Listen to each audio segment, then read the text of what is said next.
Hello everyone, কি খবৰ আপোনালোকৰ? আশা কৰো সকলো ভালে আছে। Welcome back to another video Ankuran ACS Academy. আমি কি কৰি আছিলো? আমি APSC PYQ এনালাইসিস কৰো। সদায় এটা এটা কোৱেশ্চন লওঁ, নহয় জানো? আৰু আমি এনেকুৱাকে ট্ৰাই কৰো যাতে অলপমান ডেফটত কোৱেশ্চনখিনি এনালাইজ কৰি যাতে সেই কোৱেশ্চনটো ডিকোড কৰি ভৱিষ্যতত যদি হেনেকুৱা ধৰণৰ বা হেতু ৰিলেটেড টপিকৰ কিবা কোৱেশ্চন আহে আমি আৰামছে হেতু টেকল কৰিব পাৰো আমি হেনেকে পঢ়ো নহয় জানো আজিও এটা ভাল কোৱেশ্চন লৈ আহিছো এটো অকমান আমাৰ ইন্ডিয়ান পলিটিৰ কোৱেশ্চন হয় এটো এপিএসসি কোনবা এটা ডিপাৰ্টমেন্ট এক্সামত অলৰেডি পৰীক্ষাত আহিছে সো মই ভাবিলো কোৱেশ্চনটো আপোনালোকৰ ওচৰলৈ লৈ আহো যাতে আপোনালোকে এই বস্তুটো ধুনিয়াকে বুজি পায় একচুয়ালি কব গলে এই কোৱেশ্চনটো একচুয়ালি ইমানটা কনসেপচুৱেল নহয় এটো একচুয়ালি ফ্যাক্টুৱেল কোৱেশ্চন হয় স্টিল আপোনালোকে জানি থোৱাটো ইম্পৰ্টেন্ট কাৰণ এবাৰ আহিছে এক্সামত কিবা নহয় কিবা প্ৰকাৰে আকৌ এবাৰ আহিব পাৰে নহয় জানো সো আহক পলম নকৰো আৰু আজিৰ ভিডিওটো স্টাৰ্ট কৰো সো আজিৰ ভিডিওটো কোৱেশ্চনটো হৈছে consider the following functionaries in the Indian order of precedence Number 1 the vice president number 2 the former presidents number 3 the governor of states within their respective states or number 4 the chief justice of India so ইয়াত কি কৈছে জানে আমাৰ actually ইন্ডিয়াত এখন table of প্ৰেসিডেন্টস আছে কি হয় table of প্ৰেসিডেন্টস এখনৰ মতে কি জানে এখন ইনফৰ্মেল টেবল হয় ইনফৰ্মেল হয় মন ৰাখিব এইখনত আমাৰ ৰেংক দিয়া আছে কি দিয়া আছে ৰেংক 1 ৰ পৰা কন্টিনিউ হয় সো এখন বনোৱা হয় কিয় জানে জাস্ট ইনফৰ্মেল যাতে কিবা আমাৰ ইন্ডিয়াত ধৰিলক কিবা পাবলিক ইভেন্ট হল যেনে ধৰ ৰিপাব্লিক ডে হক বা ধৰিলক ইন্ডিপেন্ডেন্স ডে হক ঠিক আছে এইবোৰত যাতে কাক প্ৰথম কি কয় কাক প্ৰথম ফেলিচিটেট কৰিব কোনে ফাৰ্স্ট মানে ভাষণ দিব নহলে কোন ফাৰ্স্ট ৰত বহিব কোন সেকেন্ড ৰত বহিব সব এখন টেবল অফ প্ৰেসিডেন্টছৰ মতে আমাৰ হেৰি হয় ডিসাইড হয় ঠিক আছে আপোনাক মই কৈ থৈ দিও এখন কোনে ডিসাইড এখন কোনে বনাই এখন একচুয়ালি হায়াৰাৰ্কি হয় জানেনে কাৰ ইন্ডিয়াত যিমান ডাঙৰ ডাঙৰ আমাৰ যেনেকে প্ৰেসিডেন্ট ভাইস প্ৰেসিডেন্ট গভৰ্ণৰ লগতে ভাৰত ৰত্ন এৱাৰ্ডিজবোৰ chief justice of India CJI chief justice এনেকে যোনবিলাক ডাঙৰ ডাঙৰ অফিচাৰ তেওঁলোকৰ হায়াৰাৰ্কিটো কোন এক নম্বৰত আহিব কোন দুই নম্বৰত আহিব এই টেবল অফ প্ৰেসিডেন্টছখনে কয় এখন কোনে মেইনটেইন কৰে আমাৰ মিনিষ্ট্ৰি অফ হোম এফেয়াৰ্স মন ৰাখিব মিনিষ্ট্ৰি অফ হোম এফেয়াৰ্সে মানে এমএইচএ এখন মেইনটেইন কৰে ঠিক আছে বুজি পালে আৰু এখন এস্টাবলিশ কোনে কৰে আমাৰ প্ৰেসিডেন্ট অফ ইন্ডিয়া এস্টাবলিশ কৰে প্ৰেসিডেন্ট অফ ইন্ডিয়াই এস্টাবলিশ কৰে ঠিক আছে বুজি পালে চাওক এতিয়া মই আপোনাক ৰেংকখিনি কৈ আছো বাকি পিছত পাতি আছো ঠিক আছে মই ৰেংকখিনি আপোনাক মই পিডিএফ এটা অলৰেডি আনিছো পিডিএফটো দেখাই আছো আপোনাক চাওক কোন প্ৰথমে কোন আহে চাওক আমাৰ সবতছে বেছি ইম্পৰ্টেন্ট মানুহজন আমাৰ যোনজন হল আমাৰ নমিনেল হেড কোন হয় নমিনেল হেড হয় নে নহয় এখেত নমিনেল হেড কোন হয় প্ৰেসিডেন্ট সো ৰেংক 1 কোন হয় সদায় মন ৰাখিব ৰেংক 1 আমাৰ প্ৰেসিডেন্ট ঠিক আছে নেক্সট আহিব আমাৰ ৰেংক 2 ভাইস প্ৰেসিডেন্ট ৰেংক 2 কোন ভিপি ৰেংক 3 কোন প্ৰাইম মিনিষ্টাৰ দেখিছেন নাই যদিও প্ৰাইম মিনিষ্টাৰ আমাৰ পলিটিক্যালি সবতছে পাৱাৰফুল মানুহ কিন্তু ৰেংক ওয়াইজ কিন্তু প্ৰেসিডেন্ট হে আমাৰ ৰেংক 1 বুজি পালে নে প্ৰাইম মিনিষ্টাৰ ৰেংক 3ত আহে হয়নে 3ত আহে নে সো যেতিয়া ৰিপাব্লিক ডে হক বা আমাৰ ইন্ডিপেন্ডেন্স ডে হক সো প্ৰথম ফেলিচিটেশন হক বা জিএন হক প্ৰথম কাক কৰিব প্ৰেসিডেন্টক কৰিব কিয় কৰিব কাৰণ টেবল অফ প্ৰেসিডেন্টছৰ মতে এখন এক নম্বৰত কোন আছে প্ৰেসিডেন্ট আছে বুজি পালে সেকেন্ড কোন ভাইস প্ৰেসিডেন্ট থাৰ্ড কোন prime minister fourth governor of states within their respective states বুলি কিয় কৈছে আপোনাক মই বুজাই আছো নেক্সট আহিলে ফৰ্মাৰ প্ৰেসিডেন্টছ আগৰ আমাৰ ধৰি এক্স প্ৰেসিডেন্টছবোৰ ধৰি এতিয়া বৰ্তমান কোন আছে আমাৰ প্ৰেসিডেন্ট দ্ৰৌপদী মুৰ্মু আছে যেতিয়া টেবল অফ প্ৰেসিডেন্টছ আহিব তেতিয়া governor states within their respective ষ্টেটছৰ পিছতে ফৰ্মাৰ প্ৰেসিডেন্ট আমাৰ কোন আছে বৰ্তমান সময়ত ৰামনাথ কোবিন্দ সো ৰামনাথ কোবিন্দ কোন হ'ব তেওঁৰ ৰেংক কিমান হ'ব ৰেংক 5th হ'ব তাৰপিছত 5 এ deputy PM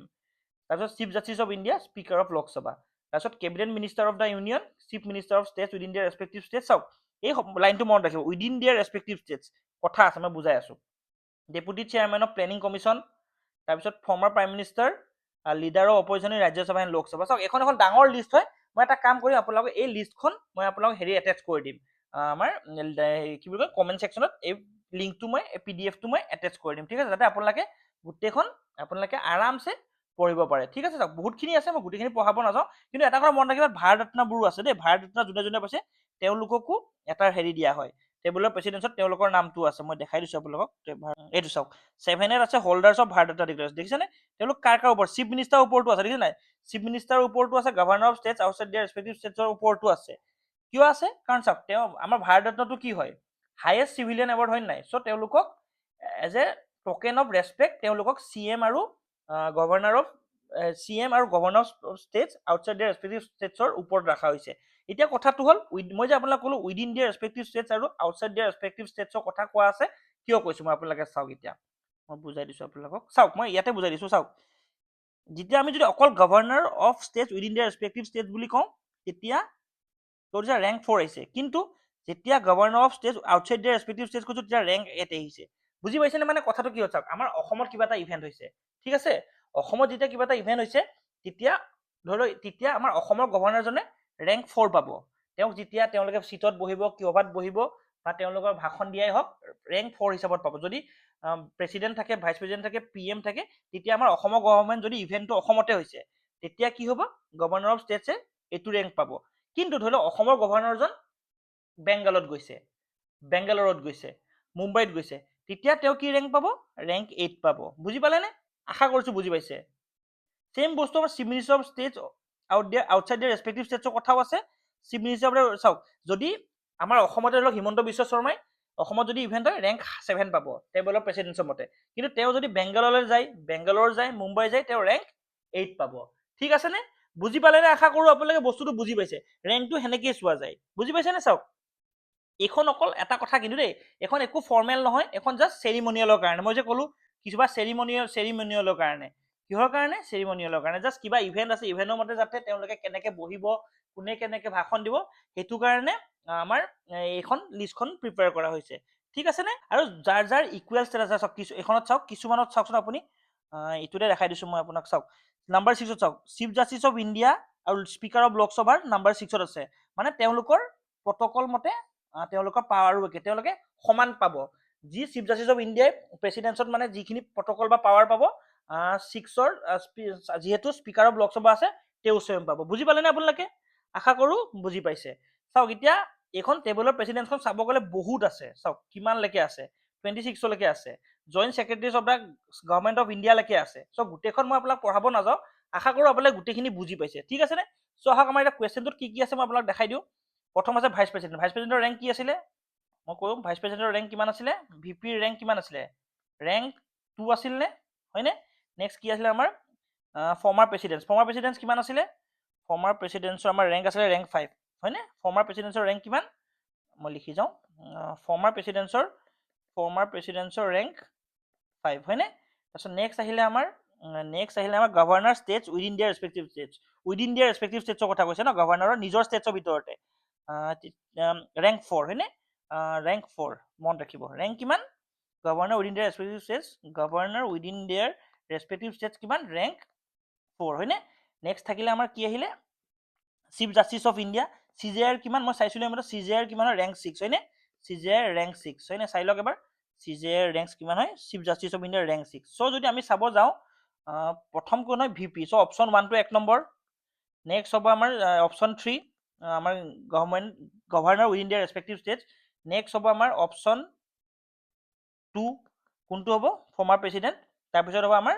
chief justice of India মানে ৰেংক নাম্বাৰ 4 মানে 1 3 2 4 বুজি পালে নে কি হ'ব আমাৰ অপশ্যন